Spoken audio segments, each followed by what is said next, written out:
Olá, meu amigo, minha amiga. O meu nome é Edson Cleves Negre, sou professor de filosofia, sou formado em teologia e sou psicanalista. Hoje, a Igreja Católica sugere como leitura Marcos, capítulo 6, versículos 7 a 13. Nós estamos iniciando hoje a 15ª semana do tempo comum. Todos os domingos se começa um novo percurso, uma nova maneira de nós continuarmos dentro da missão de Jesus, quando nós estamos lendo as leituras sugeridas pelo tempo comum. E nós estamos nesse tempo, nós estamos nesse momento da igreja, que é uma das maneiras de nós vermos como que Jesus atua dentro da igreja. E é importante porque Marcos, ele vai dizer, ou vai conversar a partir daquilo que ele escreve, quem é Jesus? Como é interessante nós perguntarmos, afinal, quem é Jesus para você?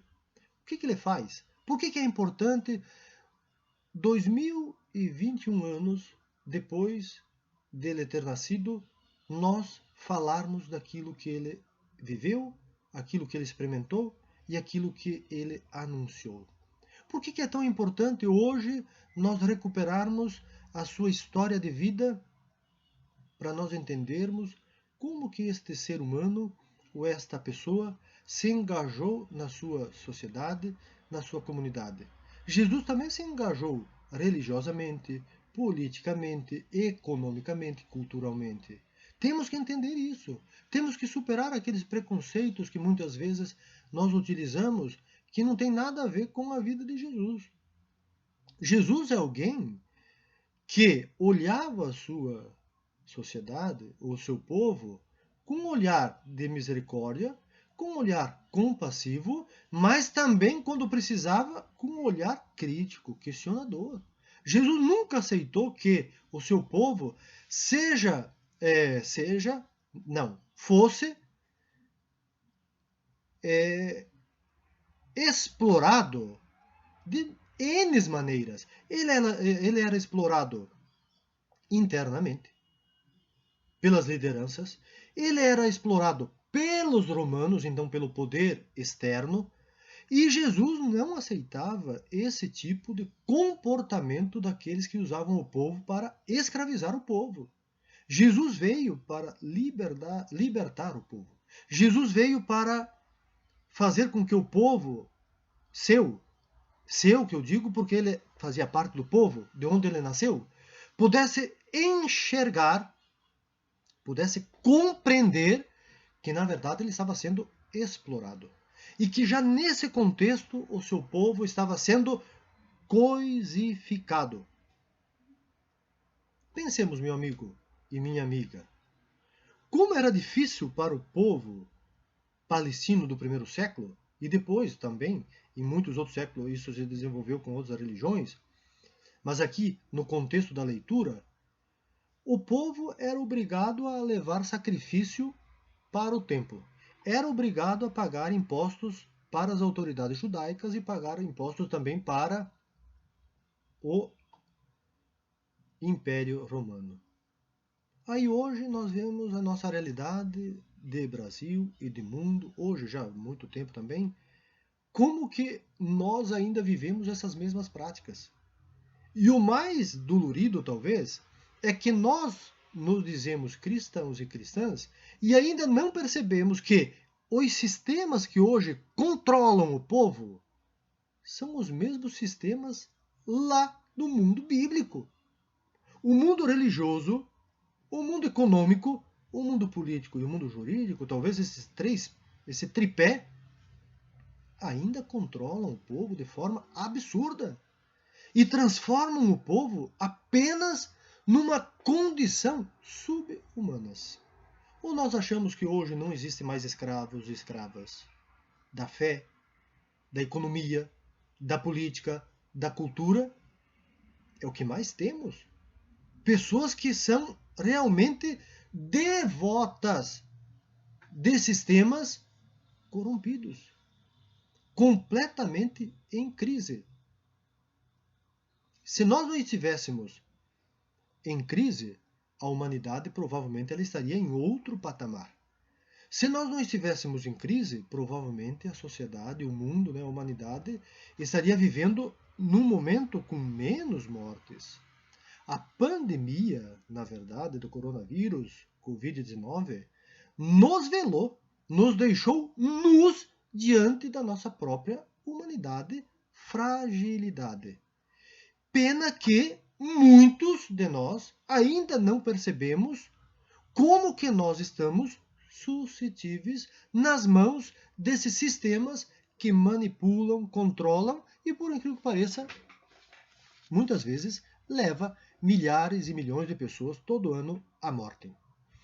Se nós não percebermos que Jesus quer acordar o seu povo, ele busca acordar o seu povo, ele busca desalienar o seu povo, ele busca alertar o seu povo, que a maneira como eles viviam não condiz com aquilo que eles dizem de Deus. Deus nunca quis, nunca ensinou que uns seriam os senhores e outros seus servos. Jesus, na leitura de hoje, acentua que o importante é nós redescobrirmos a importância do poder. Mas afinal, qual poder? O poder aquele que está nas mãos de dois? O poder do povo que trabalha, que luta para viver e viver dignamente. Como então nós temos que superar esses sistemas que muitas vezes nos desumanizam? E nós nos tornamos muitas vezes também adeptos desse processo de desumanização. Jesus, quando ele alerta os seus discípulos e quando ele vai falar para os seus discípulos que não se preocupem com o poder do ter, ele está dizendo: veja como que as autoridades estão vivendo. Vocês têm que fazer um percurso ou um caminho completamente diferente. E isso serve para nós hoje. Hoje somos convidados e convidadas, sem dúvidas, para entendermos o que Jesus ensinou naquele tempo e como que nós podemos ouvir a sua voz ecoando no nosso íntimo, ecoando no mundo, ecoando na sociedade, para que nós possamos viver de uma forma mais humana, mais fraterna, para que todos vivam profundamente a dignidade. O texto então de hoje, de Marcos, capítulo 6, versículos 7 a 13, diz assim: Naquele tempo, Jesus chamou os 12 e começou a enviá-los 2 a 2, dando-lhes poder sobre os espíritos impuros. Recomendou-lhes que não levassem nada para o caminho, a não ser um cajado. Nem pão, nem sacola, nem dinheiro na cintura. Mandou que andassem de sandálias e que não levassem 2 túnicas. E Jesus disse ainda: Quando entrardes numa casa, ficai ali até vossa partida. Se em algum lugar não vos receberem, nem quiserem vos escutar, quando sairdes, sacudi a poeira dos pés, como testemunho contra eles. Então os 12 partiram e pregaram que todos se convertessem. Expulsavam muitos demônios e curavam numerosos doentes, ungindo-os com óleo. Palavra da salvação.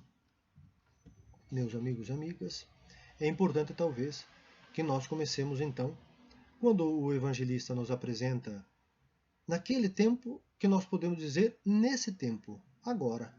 Porque o tempo que o evangelista usa, ele perpassa o cronológico, ele perpassa aquilo que nós marcamos no relógio, no calendário. Jesus, o tempo de Jesus, que se usa na teologia, é o tempo cairológico, é o tempo da graça. Cada momento Jesus vai falando como se ele fosse atual, ou seja, ele é atual. É importante que agora ele nos fala por intermédio do Espírito de Jesus ressuscitado. É seu Espírito que nos acompanha, nos motiva, nos alimenta e se encarna na realidade humana. O texto de hoje é uma leitura, é uma mensagem para que nós nos despojemos do espírito do ter e assumamos o espírito do ser. Deixamos o espírito da violência, o poder da violência, e assumamos o poder e o espírito da convivialidade. Deixemos o espírito que muitas vezes assola cada vez mais a nossa sociedade, que é o espírito e o poder econômico, o poder muitas vezes que nós achamos que sabemos tudo, o poder de achar que nós não precisamos uns dos outros, que é o espírito da competição, e aí o grande equívoco da humanidade. E comecemos a pensar por intermédio dessa leitura que Jesus vai trazendo por intermédio do evangelista, que o grande poder hoje não é da competição, mas é a cooperação. Não é o econômico, mas sim a partilha. O econômico está embutido na partilha. É interessante nós aqui dizermos, senão muitas pessoas podem dizer, então quer dizer que o econômico não é importante? Ele é importante, muito importante, desde que nós saibamos qual é a sua importância. O poder econômico, o poder político, o poder jurídico, o poder científico, qualquer poder, o poder religioso, ele não é o tudo. Por que não é o tudo? Ele tem que nos mostrar qual é a sua finalidade. Afinal, meus amigos e amigas, qual é a final de tudo aquilo que nós inventamos até hoje? Qual é a finalidade daquilo que nós criamos até hoje? Qual é a finalidade daquilo que nós falamos até hoje, se não é para que as pessoas vivam bem? Jesus já tinha essa prática na sua vida e no seu anúncio. Quando ele envia 2 a 2, vejamos, 2 a 2, o companheirismo, a companheirisma, superando tudo aquilo que separa os que se dizem filhos e filhas de Deus, que é pai e mãe. Tudo aquilo que nos separa da confraternização, tudo aquilo que nos separa da comunidade, tudo aquilo que nos separa da existência, essência para a suavidade da vida, tudo aquilo que nos separa da divindade encarnada na realidade humana, encarnada na carnalidade humana, da sociedade também. Jesus, quando ele fala, não leveis, veja, pão, nem sacola com dinheiro, mas se emprega para que no caminho pudesse levar uma túnica e um cajado. A túnica e o cajado não é novo. Jesus não está ensinando algo novo nesse sentido. Ele dá uma interpretação nova. Porque esse versículo nós já encontramos lá em Êxodo. No capítulo 12, versículo 11 do livro do Êxodo, é Javé que diz para Moisés: utilize uma túnica e utilize o quê? Sandálias e um cajado. Sandália, cajado e sandália são os elementos ou os utensílios utilizados para a missão. Despojamento. A túnica, essa veste, representa revestir-se da humanidade ou de divindade, do amor divino. As sandálias expressa o caminhar e, no mesmo tempo, o cajado expressa o poder de amar, perdoar, organizar. Não é o poder de machucar, não é o poder de agredir, não é o poder de eliminar o outro. Vejamos como nós podemos também aprender nessa leitura que, muitas vezes, também nós vemos nos programas, rádio, TV, internet, várias pessoas chamando as pessoas para que elas possam vir para a sua igreja e dentro da sua igreja saírem milionárias, saírem com carros de luxo, casa de luxo, emprego faraônicos, com altos salários. Afinal, no ensinamento de Jesus, é para isso? Existem pessoas que estão usando a Bíblia, e principalmente assim, textos da Bíblia, como se fosse a receita para você ficar rico. O problema aqui, meus amigos e amigas, Jesus, o Deus, Javé, quando falamos de Deus, Javé na perspectiva do Antigo Testamento ainda, porque Jesus ele traz esse ensinamento do Deus da vida, do Deus que liberta as pessoas de todo o sofrimento. Não podemos nos equivocar que nem Javé, nem Jesus e nem o Espírito Santo, então utilizando essa linguagem da Trindade, nos diz que temos que buscá-lo para nos enriquecer. Deus não é a favor, nem Jesus, da riqueza, mas também ele coloca sempre um ponto de interrogação. Né? O que você vai fazer com a riqueza? A sua riqueza é fruto do quê? É fruto da sua bondade ou desonestidade? Desculpe aqui se as pessoas possam se sentir um pouco assim, bastante constrangida. Mas hoje é lamentável dizer, uma grande parte dos milionários e bilionários do mundo não ficaram bilionários pelas graças de Deus, mas pela desgraça da corrupção. Ou nós estamos exagerando? Jesus, ele foi morto por quê? Porque amou profundamente ou porque tocou na ferida dos fariseus, Pilatos, Herodes, saduceus? O poder político, que eu sempre comento e nunca vou deixar de falar, poder político, poder econômico, poder jurídico, poder religioso. Todos eles manipulando o povo, destruindo a humanidade do povo. Nós temos que fazer essa leitura para nos acordar, porque o mundo que nós estamos vivendo, ele já demonstra que a humanidade está fadada ao fracasso, meus amigos e amigas. Por que será que nós temos tantos sistemas inventados por nós que muitas vezes demonizam o ser humano e no mesmo tempo ainda justifica que aquilo que está acontecendo na humanidade é fruto dos espíritos do mal, o fruto de uma causa demoníaca que não tem nada a ver. Sempre quando nós inventamos sistemas, instituições, órgãos para não defender a vida humana, nós causamos injustiças e causamos desesperos na vida das pessoas. E quando eu digo desespero, até doenças e mortes também. Então temos que aprender o que Jesus quer de nós hoje, entender aquilo que ele está nos falando. Que linguagem é essa?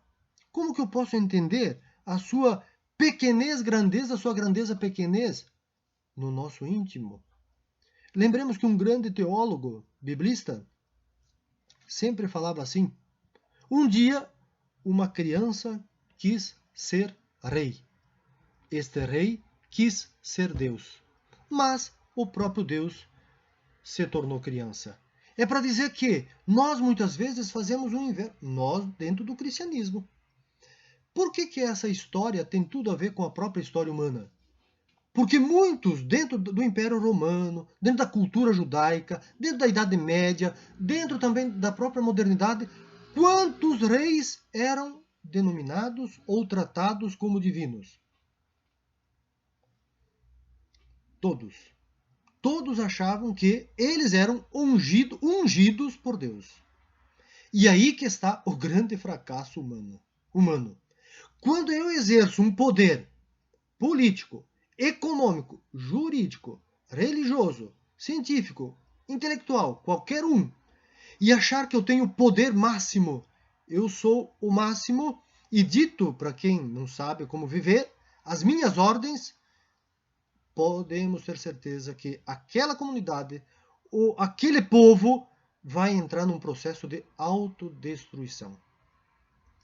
Jesus, e aqui nós temos no texto, todos os textos, Jesus convidando pessoas para próximo, para aproximarem-se dele, para partilharem a vida, para partilharem aquilo que tinha de mais interessante, que era a partilha da escuta, daquilo que se tinha, se partilhava também o pão e o peixe, se partilhava o óleo, porque geralmente se levava até um óleo de oliva, e se ungia já antes da Igreja Católica decretar como unção dos enfermos, que decretou só no Concílio de Trento, 1546 até 1566. Veja, são 20 anos de concílio, há 500 anos.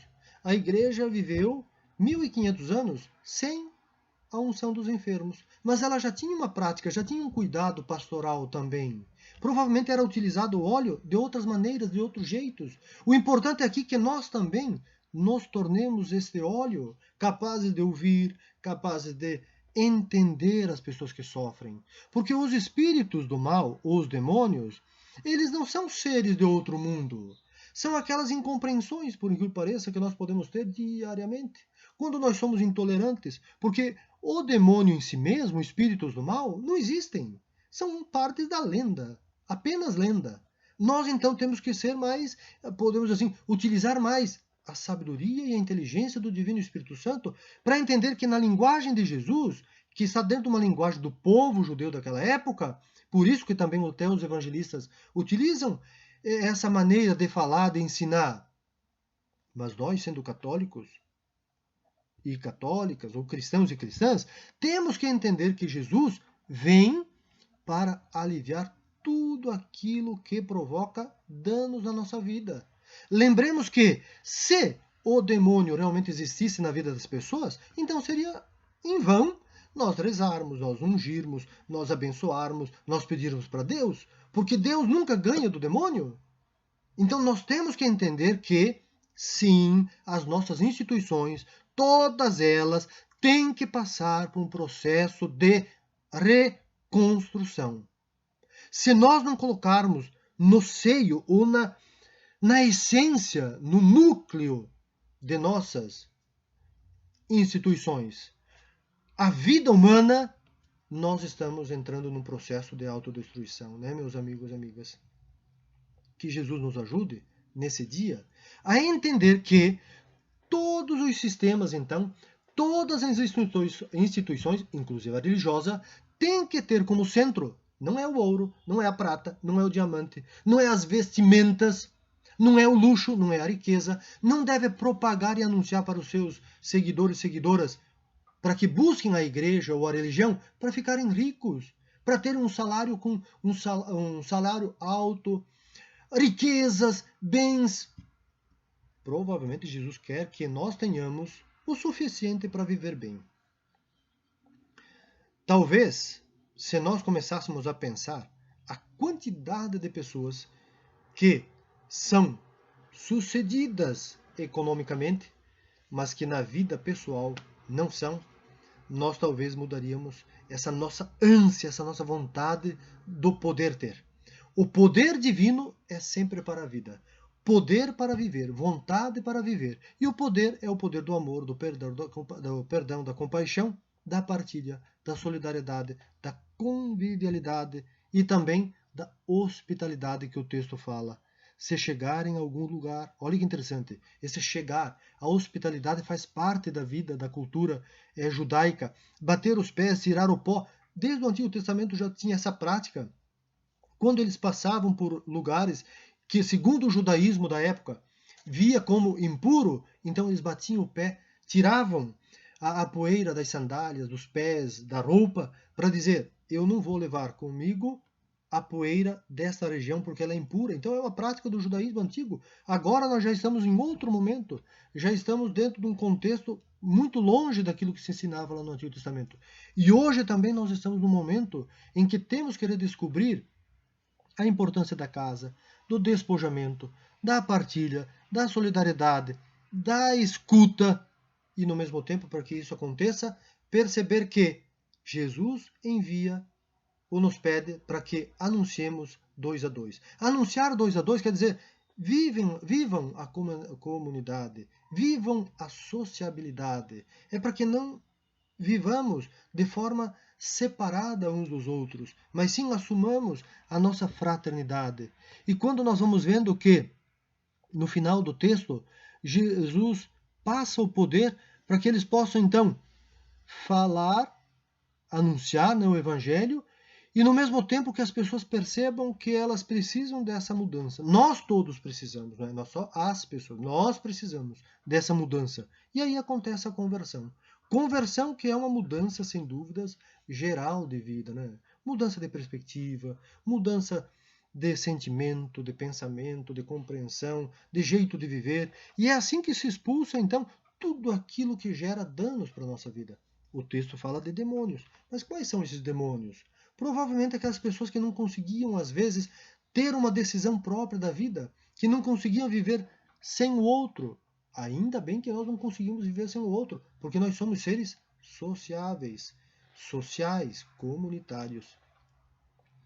E ainda vai dizer que curavam numerosos doentes, ungindo com óleos. Olha que interessante. Se nós lermos a carta do Tiago, carta do apóstolo São Tiago, capítulo 5, 12 a 14, nós veremos o quanto que a comunidade primitiva ela estava presente na vida das pessoas que sofrem, na vida das pessoas doentes, na vida das pessoas abandonadas.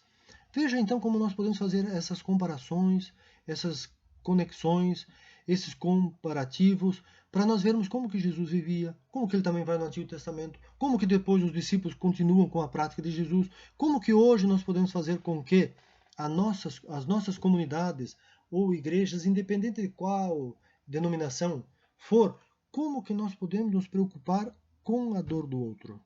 Lembremos, meus amigos e amigas, que nós estamos vivendo num momento de muito luto, muita dor, muita morte.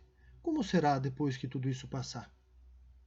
Será que nós estamos pensando como que nós vamos viver depois da pandemia? Muitas pessoas falam, e aí o pós-pandemia? Nós ainda estamos em pandemia. E como será depois? Como serão os reflexos psicológicos depois? Temos que nos preocupar com isso. Como serão os nossos amigos e amigas, os médicos, as médicas, depois de uma carga tão intensa de trabalho? Os nossos enfermeiros, as nossas enfermeiras, nossos técnicos e técnicas da enfermagem?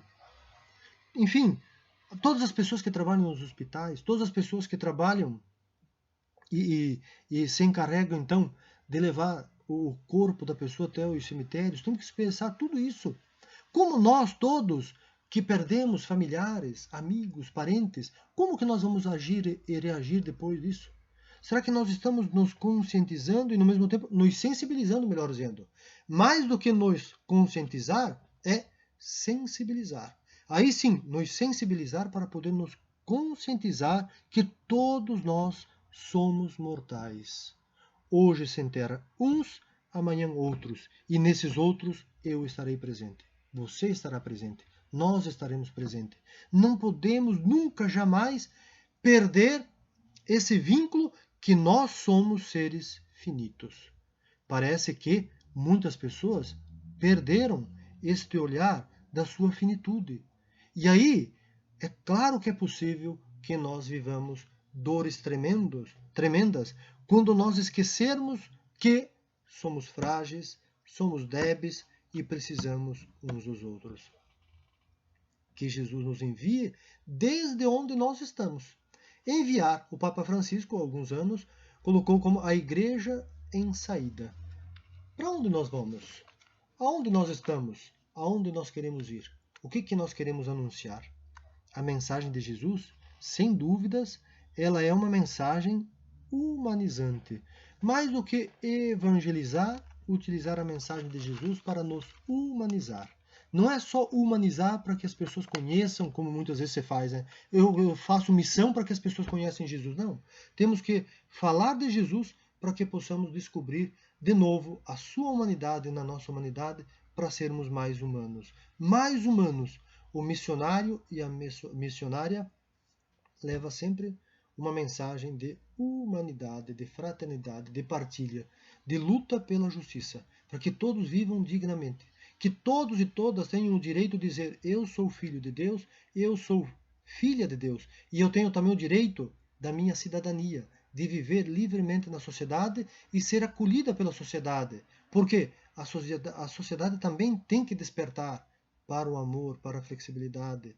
Senão nós vamos barbarizar até mesmo aquilo que nós falamos de fé cristã. E quando nós barbarizamos a fé cristã, punindo os outros, machucando os outros, falando mal dos outros, é claro que deixou de ser fé cristã. Para concluir, termino com uma oração do grande cardeal brasileiro Dom Helder Câmara. O título é Missão é Partir. Missão é partir, caminhar, deixar tudo, sair de si, quebrar a crosta do egoísmo que nos fecha no nosso eu. É parar de dar volta ao redor de nós mesmos como se fôssemos o centro do mundo e da vida. É não se deixar bloquear nos problemas do pequeno mundo a que pertencemos. A humanidade é maior.